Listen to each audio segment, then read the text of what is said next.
కాబట్టి మనకి గిట్టని వాడి మీద లేదా చంద్రబాబు గారి మీదో లేదా టీడీపీ నేతల మీదో కూటమి నేతల మీదో విషం జిమ్మేద్దాం అనుకుని సాక్షి పత్రిక అనేక సందర్భాల్లో విషం జిమ్మిన సంగతి మనందరికీ తెలిసిందే. కొన్ని సందర్భాల్లో లోకేష్ గారి మీద గతంలో చిన్నబాబు చిరుతిళ్ళు అని రాసింది.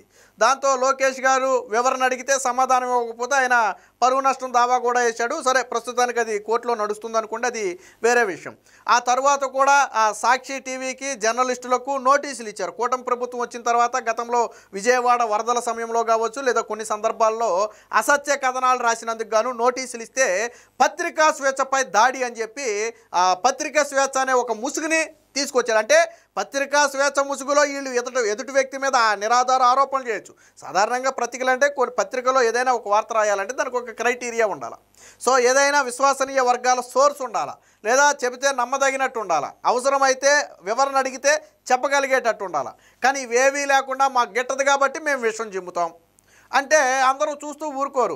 తాజాగా ఇప్పుడు కూడా సాక్షి మీద ఒక కేసు అయితే నమోదైంది. ఆల్రెడీ కేసు నమోదు చేసి సాక్షి మీద కేసు నమోదు చేసి అక్కడ ఆ కథనాన్ని ప్రచురించిన వాళ్ళ మీద కావచ్చు లేదా సాక్షికి సంబంధించిన ఉద్యోగుల మీద కావచ్చు పోలీసులు విచారణ చేస్తున్నారు. ఏంటి విషయం అంటే ప్రకాశం జిల్లా గిద్దలూరుకి దగ్గర ఒక వెంకటేశ్వర స్వామి ఆలయంలో ఆభరణాల చోరీ అయితే జరిగింది. సో ఆభరణాల చోరీ ఎలా జరిగింది, దాని వెనక ఎవరున్నారు అనేది ఇదంతా డిసైడ్ చేయాల్సింది పోలీసులు. కానీ పోలీసుల కంటే పాపం సాక్షియే ముందు ఇన్వెస్టిగేషన్ చేసేసి కొంతమంది పేర్లను అందులో ఉదహరించేసి వాళ్ళ పాత్ర ఉన్నట్టుగా ప్రచారం చేసింది.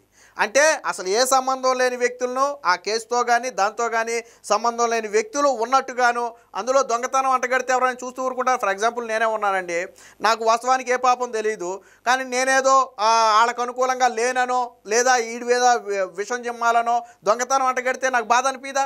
అసలు సంబంధం లేని అసలు ఏం జరిగిందో కూడా సంబంధం లేని వ్యక్తి మీద దొంగతనం ఆరోపణలు వేస్తే సో అలాంటిదే ఒకటైతే జరిగింది. దానికి సంబంధించిన వార్త వచ్చింది, ఒకసారి చూద్దాం. జగన్ మీడియాపై కేసు నమోదు. అసత్య కథనాలపై పొన్నూరు పోలీసులకు ఫిర్యాదు చేసిన బాధితుడు అసత్య కథనాలు ప్రచారం చేసి పరువుకు భంగం కలిగించిన ఘటనలో బాధితుని ఫిర్యాదు మేరకు జగన్ మీడియాపై గుంటూరు జిల్లా పొన్నూరు అర్బన్ పోలీసులు అయితే మంగళవారం కేసు నమోదు చేశారు. సో అర్బన్ సిఐ వీరానాయక్ కథనం ప్రకారం పొన్నూరు పట్టణానికి చెందిన లింగేశ్వర స్వామి ఆలయ ట్రస్ట్ బోర్డు సభ్యుడిగా ఉన్నటువంటి ఏలూరు చెన్నయ్య పోలీసులకు జగన్ పత్రికపై ఫిర్యాదు చేశారు. ఈయన వాస్తవానికి లింగేశ్వర స్వామి ఆలయానికి ట్రస్ట్ బోర్డు సభ్యుడిగా ఉన్నాడు. సో అంటే ఒక కీలకమైనటువంటి బాధ్యతలో ఉన్నాడు, సమాజంలో కొద్ది గొప్ప పేరున్నటువంటి హోదాలో ఉన్నాడు. సో అలాంటి వ్యక్తి మీద సాక్షిలో అసత్య కథనాలు ప్రచారం చేశారు. ఏంటి అసత్య కథనాలు అంటే ప్రకాశం జిల్లా గిద్దలూరులోని వెంకటేశ్వర స్వామి ఆలయంలో ఆభరణాల చోరీకి పాల్పడింది ఈ లింగేశ్వర స్వామి ఆలయ ట్రస్ట్ బోర్డు సభ్యుడిగా ఉన్నటువంటి ఏలూరు చెన్నయ్య అనే వ్యక్తి అని సాక్షిలో కథనం రాశారు. ఎవరు చెబితే రాశారు? చెన్నయ్య దొంగతనానికి పాల్పడ్డాడని పోలీసులు చెప్పారా? చూసిన వాళ్ళు చెప్పారా? సాక్షి ఏమన్నా ఇన్వెస్టిగేషన్ చేసి రాసిందా? ఎలా రాశారు? ఒక వ్యక్తి మీద ఆరోపణలు ఎలా రాశారు? దొంగతనం ఆరోపణలు.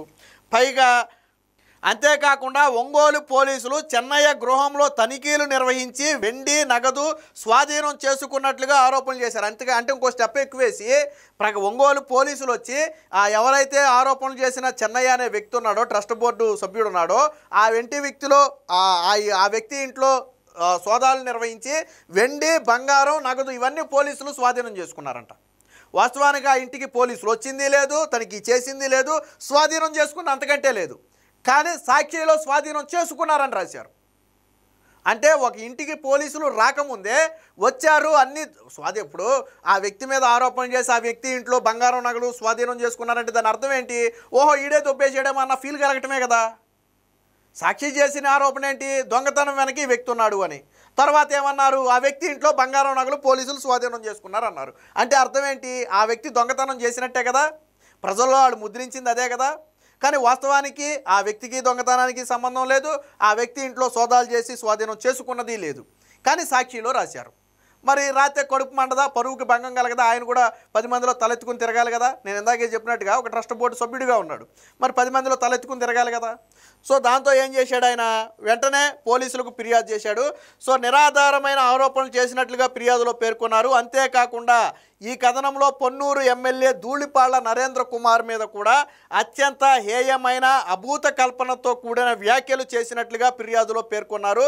జగన్ పత్రిక ఉద్దేశపూర్వకంగా తనను ఎమ్మెల్యే నరేంద్ర కుమార్ను ప్రజల దృష్టిలో చులకన చేసే విధంగా ప్రచారం చేశారని, జగన్ టీవీలో వచ్చిన ప్రసారాన్ని కొంతమంది సోషల్ మీడియాలో వైరల్ చేసినట్లుగా ఫిర్యాదులో పేర్కొన్నారు. అంటే ఈ చెన్నయ్య అనే వ్యక్తితో ఆగకుండా అక్కడ పొన్నూరు ఎమ్మెల్యేగా ఉన్నటువంటి ధూళిపాళ్ల నరేంద్ర కుమార్ని కూడా ఇందులో ఇన్వాల్వ్ చేస్తూ ఆయన ఎమ్మెల్యేగా సమాజంలో గౌరవప్రదమైన హోదాలో ఉంటే ఆయనను కూడా కించపరుస్తూ అత్యంత బూతు పురాణంతో వైసీపీ సోషల్ మీడియాలో మాట్లాడే బూతులు ఎంత దారుణంగా ఉంటాయో మనందరికీ తెలుసు కదా.